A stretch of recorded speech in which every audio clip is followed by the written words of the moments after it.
কতবার করে বললাম ছাতাটা নিয়ে যাও, কথা শুনলে না তো, সেই বৃষ্টিতে ভিজে এলে। দেখো এখন কেমন শরীরটা খারাপ হলো, কিছু খেতে ইচ্ছা করছে না কি, তাই তো? কর্তামশাইয়ের মুখে রুচি ফেরাতে আজকে চিকেন রান্না করব একদম অন্যরকম ভাবে। এইভাবে রান্না করলে মশলা লাগবে খুবই কম, কিন্তু খেতে হবে ভীষণই টেস্টি। মুখে রুচি তো ফিরবেই ফিরবে। নমস্কার, বেঙ্গলি পাকশালায় আরও একটা দারুণ স্বাদের রেসিপিতে তোমাদের সকলকে স্বাগত জানিয়ে আজকের রেসিপি শুরু করছি। প্রথমেই এখানে আমি নিয়ে নিয়েছি 1.5 কিলো চিকেন। চিকেনটাকে আমি ভালো করে পরিষ্কার করে ধুয়ে নিয়েছি, আর চিকেনটাকে আমি একবার গরম জল দিয়েও কিন্তু ধুয়ে নিয়েছি। একটু গরম জল দিয়ে ধুয়ে নিলে দেখবে চিকেনের যে স্মেল সেটা কিন্তু অনেকটা কেটে যায়। আর চিকেনের এই যে লেগ পিস, সেই লেগ পিসেতে একটু করে কাট লাগিয়ে দিয়েছি, যাতে করে মশলার তেল খুব ভালোভাবে ঢোকে। এবার অল্প কয়েকটা উপকরণ দিয়ে আমরা চিকেনটা ম্যারিনেট করে নেব। তো ম্যারিনেশনের জন্য সবার প্রথমে দিয়ে দিলাম 1/2 চামচ লবণ, 1 চামচ হলুদ, 1/2 কাপ পরিমাণে টক দই, আর 3 টেবিল চামচ সর্ষের তেল। এই 4টি উপকরণ ছাড়া আমাদের কিন্তু আর কিছুটি লাগবে না। এখন এই 4টি উপকরণ দিয়ে চিকেনের গায়েতে খুব ভালো করে মাখিয়ে নিলাম। আর চিকেনের গায়েতে মশলাগুলো খুব ভালোভাবে মাখানো হয়ে যাওয়ার পর আমি চাপা দিয়ে আধ ঘন্টা চিকেনটাকে এইভাবেই রেখে দেবো। আজকে আমি চিকেন রান্নাটা করছি দেশি মোরগ দিয়ে। তোমরা চাইলে কিন্তু ব্রয়লার মুরগি দিয়েও কিন্তু করতে পারো, কোনো অসুবিধা নেই। আচ্ছা, এরপর আরও একটা কাজ আমরা সেরে নেবো। এখানে আমি একটা বড় সাইজের ক্যাপসিকাম, যেটাকে টুকরো করে রেখেছিলাম, সেই ক্যাপসিকাম আর নিয়ে নিয়েছি এখানে 10-12টা কাঁচা লঙ্কা। এখন ক্যাপসিকাম আর কাঁচা লঙ্কা আমরা জলেতে একটু ভাপিয়ে নেব। ক্যাপসিকাম আর কাঁচা লঙ্কা আমি উষ্ণ গরম জলের মধ্যে দিয়ে 5 থেকে 7 মিনিট হাই ফ্লেমে ফুটিয়ে নিয়েছি। যেহেতু ক্যাপসিকামের সাইজটা বড় ছিল, সেই জন্য আমি একটা ক্যাপসিকাম ব্যবহার করেছি। তোমরা যদি এর থেকে ছোট ক্যাপসিকাম নাও তাহলে 2টো ক্যাপসিকাম কিন্তু দিতেই হবে 1.5 কিলো চিকেনের জন্য। ক্যাপসিকাম আর কাঁচা লঙ্কা দেখো খুব ভালোভাবে কিন্তু আমাদের সিদ্ধ হয়ে গেছে। আর ক্যাপসিকাম সিদ্ধর এই যে জলটা, এই জলটা কিন্তু আমরা ফেলে দেবো না, পরে কাজে লাগবে। এরপর যখন দেখবে ক্যাপসিকাম আর কাঁচা লঙ্কাটা ঠান্ডা হয়ে যাবে, তখন আমরা পেস্ট করব। আর এগুলোর সাথেই আমি এখানে নিয়ে নিয়েছি আদা, নিয়েছি এখানে 2টো মিডিয়াম সাইজের পেঁয়াজ, আর 1 কোয়া রসুন। আর যেটা লাগবে সেটা হচ্ছে কাজু। আমি এখানে 10-12টা মতন কাজু বাদাম আর কাঠবাদাম জলেতে ভিজিয়ে রেখেছিলাম। তোমরা যে কোনো একরকম বাদাম দিয়েও কিন্তু করতে পারো। আর যদি হাতের কাছে কাজু বাদাম বা কাঠবাদাম না থাকে তাহলে তোমরা সাদা তিল ব্যবহার করতে পারো। সেটাও যদি না থাকে তাহলে মগজদানাও কিন্তু ব্যবহার করতে পারো। এবার এখন ভেজানো কাজু বাদামটা আমরা মিক্সিতে দিয়ে দিলাম। বাকি আরও যে কটা উপকরণ ছিল সবগুলো একসাথে মিক্সিতে দিয়ে সুন্দর করে পেস্ট করে নেব। মশলাটা পেস্ট করার সময় আমি কিন্তু জলের ব্যবহার করিনি। খুব সুন্দর করে পেস্ট করে নিয়েছি।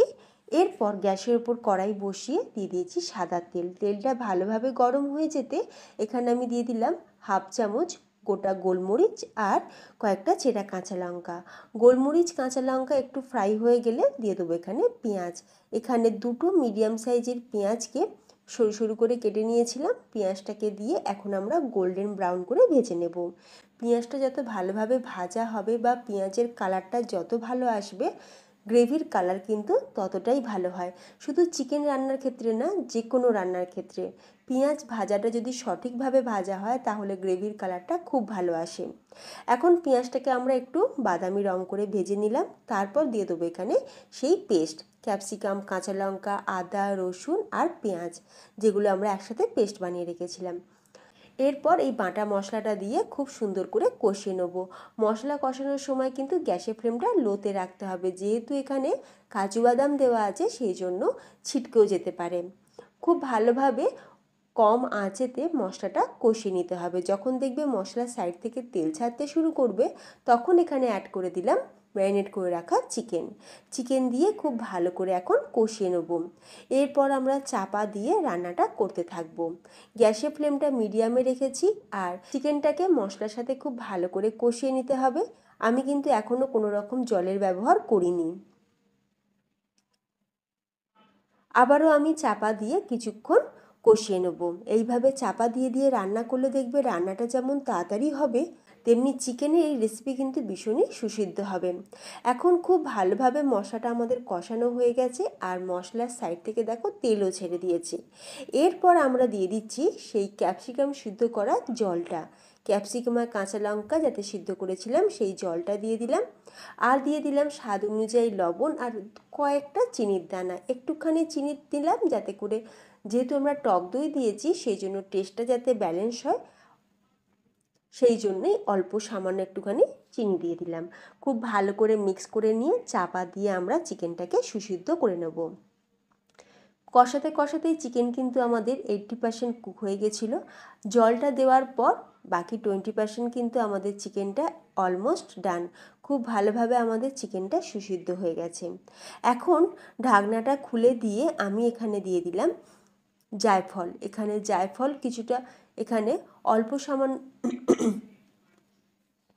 এখানে হাফ চামচ মতন জায়ফল গুঁড়ো দিয়ে দিলাম, আর দিয়ে দিচ্ছি শাহজিরা গুঁড়ো। শাহজিরাকে আমি আগে থাকতেই একটুখানি ড্রাই রোস্ট করে গুঁড়ো করে রেখেছিলাম। শাহজিরা গুঁড়ো দিয়ে দিলাম 1 চামচ পরিমাণে।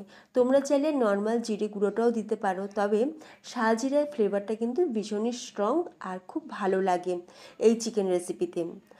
সবার আর 2টো চেরা কাঁচা লঙ্কা দিয়ে, এরপর দিয়ে দেবো 2টো চেরা কাঁচা লঙ্কা আর হাফ চামচ ঘি। একবার ভালো করে মিক্স করে নিয়ে সাথে সাথে গ্যাসের ফ্লেমটাকে অফ করে দেবো, আর আমরা চাপা দিয়ে রেখে দেবো চিকেনটাকে 5 মিনিট এইভাবেই, না হলে ঘিয়ের গন্ধটা উবে যাবে। তো তৈরি আমাদের কাঁচা লঙ্কা চিকেন। মুখে স্বাদ বদলাতে এইরকম চিকেন বানিয়ে দিতে পারো, খেতে কিন্তু ভীষণ ভালো লাগবে। ভাত, রুটি, পরোটা সব কিছুর সাথে খেতে কিন্তু ফাটাফাটি লাগে। তোমরা বাড়িতে অবশ্যই একবার এইভাবে বানিয়ে দেখতে পারো, খেতে অপূর্ব টেস্ট হয়েছিল। আমি জিরা রাইসের সাথে কাঁচা লঙ্কা চিকেনটা বানিয়েছিলাম। তোমরা যদি এই জিরা রাইসের রেসিপিটা দেখতে চাও আমাকে অবশ্যই কমেন্টে জানিও, আমি সেই রেসিপিও তোমাদের সাথে শেয়ার করব। তোমাদের মুখে স্বাদ ফেরাতে আমার এই রেসিপিটা কতটা কার্যকরী হলো সেটাও কিন্তু আমাকে কমেন্টে জানাতে একদমই ভুলো না। তাহলে ভিডিওটা আজ এখানেই শেষ করলাম। তোমরা সকলে ভালো থেকো। ধন্যবাদ।